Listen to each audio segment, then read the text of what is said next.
Хоёрдугаарт шалгалтанд бүртгүүлснээс хойш яаж бэлдэх вэ гэсэн арга. За энэ дээр би тавчхан дуртай гэж бодож байна.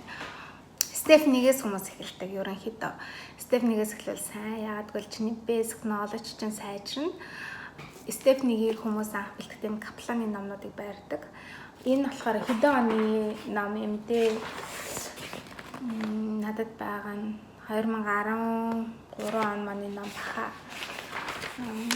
Яг олохгүй байна хэдэн оных нь хувилбарны. Тэгээд энэ нэлээд дээр үе ном.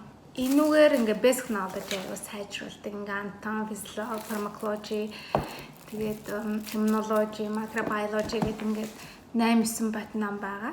Энийг уншаад ерөнхийдөө basic knowledge сайжруулдаг. Энийг хүмүүс болохоор 6 сар марын дотор дуусчдаг. Уншаад тэгсний дараагаар мэдлэгээ эмгэцэгцэнд оруулдаг, цээжилдэг. Тэхийн тулд First Aid USMLE Step 1 гэдэг энэ номыг хэрэгэлдэг.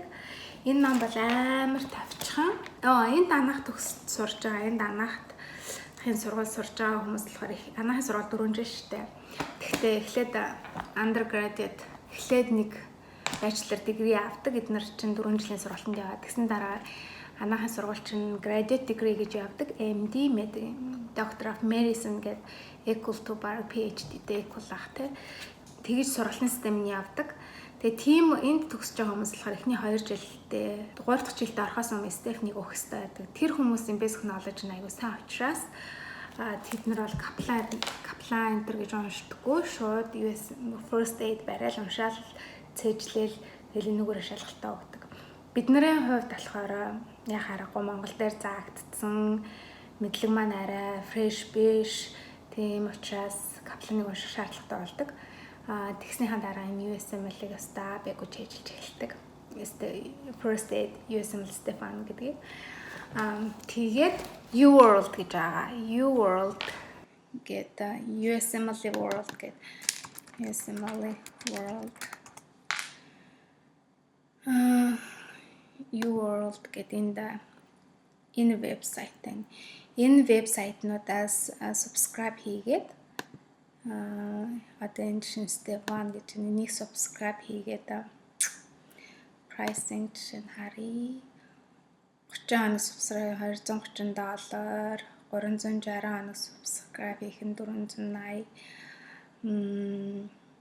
Тэгээд эднэрийг subscribe хийгээд бас шалгалтанд бэлддэг, тестанд бэлддэг.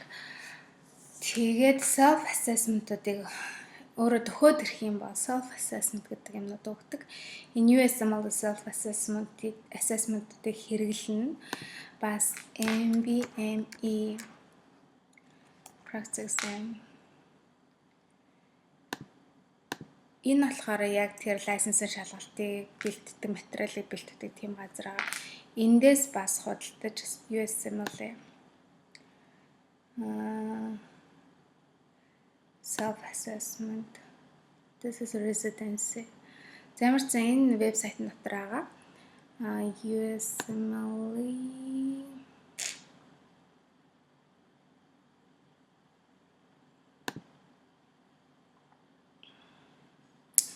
энэ бас өөрчлөгдсөн байна. Миний хэрэгжилжсэнийг бодвол тэгээ ямар ч зэн MBME гэдэг self-assessment-ыг хэрэглээд хэрэгжилж өөрөө төвшинг мэддэг. Эдгээр айгаа accurate тодорхой нэг дээшд доош нэг 5 онооны зөрүүтэй ч юм уу 10 онооны зөрүүтэй ч юм уу тийм оноонуудыг гаргаж ярьдаг. Тийм учраас энийг өөрөө шалгаад ер нь бол өгнө гэж бодсноос эхлээд хамгийн юм дуусныхаа дараа 2 сарын өмнөөс эхэлж өгч явах хэрэгтэй. Айл төвшөнд явж гин. Тэгэл хүмүүс ер нь 2 сарын өмнөг өгөө дахиад 1 сарын өмнө өгөө тэгээд 7 оны өмнө өгөө дахиад 21 оны өмнө 14 оны өмнө гэх мэтчлэнгээр өөрийгөө шалгадаг.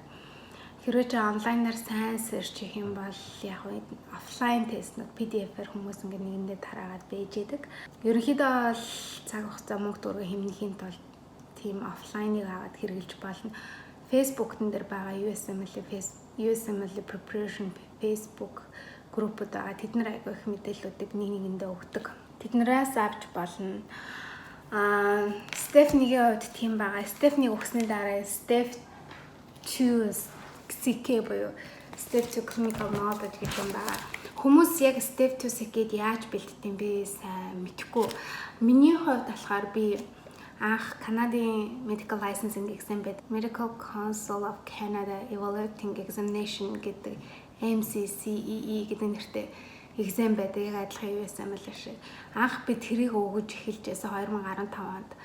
Тэгээд 16 онд Medical Council of Canada Qualifying Exam гэдэг MCCQE1 гээд хоёр дахь exam гэдэг бас л US амлаа шиг 3-4 шаттай exam.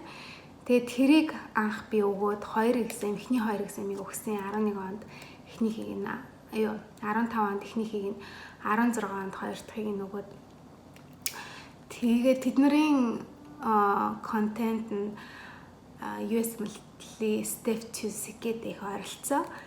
Тийм учраас би US мэлтлийн step 2 secret болохоор ерөнхийдөө тэр exam-д бэлж байхдаа би энэ намыг уншиж байсан. Тэгэхээр Essential Med Note гэдэг энэ дээр ингээд бичсэн ба Comprehensive Medical Reference and Review for USMLE 2 and MCCQE гэдэг энэ намыг өөрөө зузаан нам би дээр зөндөө хэмнэлээр баг сайзын 2 дахин нэмчихсэн. Тэгээд энэ намыг би уншиж бэлтжижсэн. Энэ ном их сайн ном. Гэхдээ зарим хүмүүс их нуршуу цаг авдаг гэж ярьдаг. Тэгээд энэ намыг би уншижсэн. Ерөнхийдөө бэлтгэхдээ. Гэхдээ Канадын exam бэлтгэхдээ USMLE step 2 биш. Тэгээд дараа нь би миний мэдлэг precious учраас би 16 оны 7 сараас ер нь USMLE өгье гэж сүүлд шийдсэн учраас би шууд шалгалтанд регистр хийгдээ. Тэгээд 9 сард би өгчөөс 2 сарын дараа. Тэгээд тэр 2 сард юу исэн бэхээр U-World-ийг зөвхөн хийжсэн. Би өөрөө хийдэг байсан. U-World хийгээл тэгэл question гарах юм бол энэ намаа хэрэглээл хаяа нэг Master the Board гэд MTB2, MTB3 гэд номнуудаа тэдний хаяа нэг хардаг. Гэхдээ тэр номнууд их товчхон надад нэг их тохиромжтой би санагдсан. Тэгэж би step 2 бэлдсэн. Тэгтээ өөр хүмүүсээс бас өөр ямар арга замаар step 2 secret бэлтгэдгийг нь асуугаарай. Өөр хүмүүст бас өөр арга байгаа. Миний энэ бэлдсэн арга болохоор common биш. Тийм хүн болгоны явдаг зам бол биш. Тийм учраас өөр хүнээс асуугаарай гэж зөвлөж байна. Ер нь step 1-д болохоор хүмүүс 1 жил бэлддэг. Би ч өөрөө бас 1 жил бэлдсэн. Гэхдээ их шаргуу хөдөлмөрлж 1 жил тас бэлдэнэ. Step 2 secret хэрвээ чи step 1 өгсөн дараа step 2 secret бэлтэж байгаа бол ерөнхийдөө 6 сар гэж хүмүүс ярьд юм лээ. Тэгээд энэ хоёрыг өгсөний дараа их тестралнаар нь явах юм бол USMLE step 2 CS гэдэг exam байгаа. Энэ болохоор step 2 clinical skill гэж байгаа. Step 2 дотроо 2 examтэй л гэсэн үг байхгүй юу? Энэ нь болохоор яг гардан үйлдэлийн шалгалт OSCE гэдэг манайд өгдөг шүү дээ, тийм шалгалт. Тэгээд тэрийг болохоор ерөнхийдөө чи SECA өгсөн, step 1 өгсөн, SECA өгсөн чамд аль мэдлэг нь байгаа. Яаж энийг чи Америкт өвчтөн дээр гарах бай, өвчтөнтэй зөв харьцах уу гэдгийг заадаг. Бүхэл нэг өдрийн шалгалт. Тийм step 1, step 2 SECA-г болохоор та гэрийнхээ ойролцоо Бээжинд ч юм очиод өчөж болно. Ер нь бол хаанч өчөж болно. Prometrics гэдэг английн шалгалт малгалт өгдөг. GRI өгдөг газар тестийн төвд очиод өчтдөг. Тэр Prometrics хаана тэнд очиод өчтдөг. Харин USMLE step 2 CS гэдэгт нь болохоор Америкт заавал ирж өгдөг. Тийм учраас би танд зөвлөхөд Монголоос шалгалтанд регистр хийж, Монгол шалгалтанд 1 сар бэлтчих. Тэгээд шалгалтанд регистр хийн готой шалгалтын хэрсэтийг авч очиод Америкийн элчин дээр визэнд орж ална те. Би визэнд орсон, бизнес визэнд. Тэгээд би энэ шалгалт өгч байгаа маа. Шалгалтын өдөр маань тэдэн сарын тэдэнд энэ Чикагод, or тэдэн сарын тэдэнд энэ Texas, Houston or whatever визэнд ороод энд ирэх ёстой. Тэгээд CS бол ер нь энэ намыг л байдаг. Тэгээд аягүйх mnemonic код байдаг. Mnemonic гэдэг нь одоо CCAP гэдэг одоо depression донд юу асах вэ? Insomnia, allergy, ингэж нэг өөр memorization хийдэг. Тийм mnemonic код байдаг. Тэр нь бол интернетээр олж болно, search хийж болно.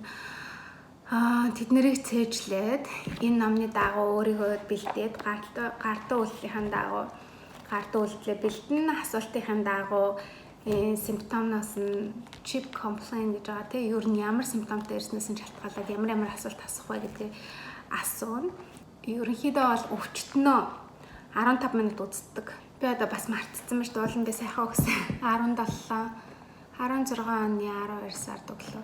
Тэгээд дотор чи өвчтнөө 15 минут үзнэ. Өвчтөнтэйг 15 минут ярина. Эхлээд history of present illness асуун, review of system хийн, тэгээд асууж дуусныхаа дараа үзлэгээ хийн. Үзлэгээ хийснийхаа дараа консалт өгнө өвчтөндөө. Энэ 15 минут болдог. За тэрнийхаа дараа ингээд mnemonic-оор чи асуусан юм а тэмдэглээд өөртөө бичсэн байгаа. Чам тэр цаас ч юм байгаа. Өвдөндөө гарч ирээд компьютер дээр нөгөөтгөө нөт бичдэг. Тачигтлан бичнэ. Таны typing skill чи хурдан байх ёстой. Тэгээд 10 минут бичнэ. Бүх юма бичнэ. History, present, illness, physical ямар шин тэмдэг гарч ирсэн. Тэгээд differentiate хийн ямар диагностик гэж бодож байна. Тэгээд lab тестүүдэд явуулна. Ямар тест явуулах юм. Тэгээд энийг 10 минутанд хийн. Хонх дуурн та саналаасаа босно. Дараагийн хаалган дээр очино өөр өвчтөн байгаа. Гэх мэтчлэн 10 өвчт үздэг л 12 өвчт үздэг л 8 өвчт үздэг л за нэг тиймэрхүү таатай 8 цагийн шалгалт. Тэгээд нэг бүтэн өдрийн шалгалт байгаа. Тэгээл ерөөсөө ингээл 12 юм байна. 12 өвчт үзсэн. Ингээл 12 хаалганд ингээл яг нөгөө нэг мэрэгчлийн өвчтөн болоод жүжиглдэг хүмүүс дотор нь байж байгаа. Тэгэл үзэл гараал дахиад дараагийн алтанд үзэл гараал ингээл Америк төгсөгчдөө гадаадд ирсэн бид нар шиг хүмүүстэй цуг тэгээд одоо сүүлээд Карибиан төгсөгч гэж авах олон болсон тийм хүмүүстэй цуг ийм шалгалтыг өгдөг бүхэл өдрийн шалгалт байгаа. За ингээд 3 шалгалтаа өгөөд дууслаа. Хамгийн сүүлийн шалгалт өгсөн дараа оноочин гарсны дараагаар 3-7 хоногийн дараа байлуу SMG certification гэдэг юм ярьдаг. SMG certification гэдэг нэг ийм юм ярьж байгаа. За хавцсан юм. Доторх нь болохоор ийм юм байдаг. Тэгээд SMG гэдэг нь Educational Commission for Foreign Medical Graduates гэж байгаа. Тэгээд энэ өөрийн чинь нэрийг бичээд has successfully passed the required examinations, satisfied all the requirements of the commission, has been awarded the certificate гэдэг ийм бичгтэй. Энд болохоор чиний certificate number-ыг бичсэн. Тэгээд энэ exam 3 шалгалтыг чинь өгсөн сар өдрүүд нь ингээд тавьсан байгаа. Миний хувьд болохоор ингээд 3 шалгалттай 16 энэ тэ би болохоор Стефни хамгийн сүүлд өгсөн. Би их аягүй сони эхэлсэн. СК хамгийн ихэнд өгөөд 16 оны 9 сард тэгснэ 16 оны 12 сард CS өгөөд тэгсэн тэгээд 17 оны 8 сард хамгийн сүүлд Step 1 өгчээсэн. Тэгээд ингээд гараад ирсэн. Нэгэнд чи ийм юмтай болсон бол дараагийн юм нь юу вэ гэхээр жил болгон 9 сарын 15-нд My Eras get match-нд apply хийх match гэдэг чинь одоо резидент орох match болно гэж яриад байна. Тэгээд 9 сарын 15-нд болохоор тэр 9 дараагийн жилд ажилд орох тэр аппликейшн бүгд явуулдаг. Тэр цонх онгоодог, явуулж эхэлдэг гэж хүмүүс яриад байгаа. Та манайх руу 10 сарын 31 хүртэл apply дараа 10 сарын төсөөл хүртэл apply дараа гэж програм болгоо өөр.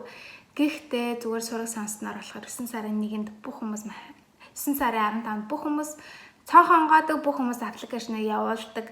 Тэгээл төрүүлж ирсэн хүмүүс л үздэг, хардаг гэж ярьдсан билээ. Тэгээ би сайн бас мэдэхгүй. My Eras гэдэг юм руу орно. Яхтаа бол My Eras энэ л дээ интерактив вебсайт. Одоо хамгийн сүүлд одоо чи юм сертификаттай болчлоо гэх юм бол энэ My Eras гэдэг энд профайл нэгээл энд бас чиний бүх юм чи асууна. тэгэл зөндөө олон материал цуглуулна. Энэний талаар хэрэг сонирхож байгаа бол бараг дахиж бүтэн бичлэг хийх хэрэгтэй. Тэгээ энэ бол тэгээд төгсгөлийн resident ингээд application бүглээд одоо чинь USML өгсөн бүх юм чинь дотор ороод тэгээд хамгийн сүүлд одоо resident apply хийж байгаа нэ. Өнөөдрийн үед энэ шалгалтын талаар мэдээллүүдийг өглөө. Тэгээд асуух юм байвал энэ YouTube видеоны доор бичээрэй. Би чадлаараа хариулахыг хичээе.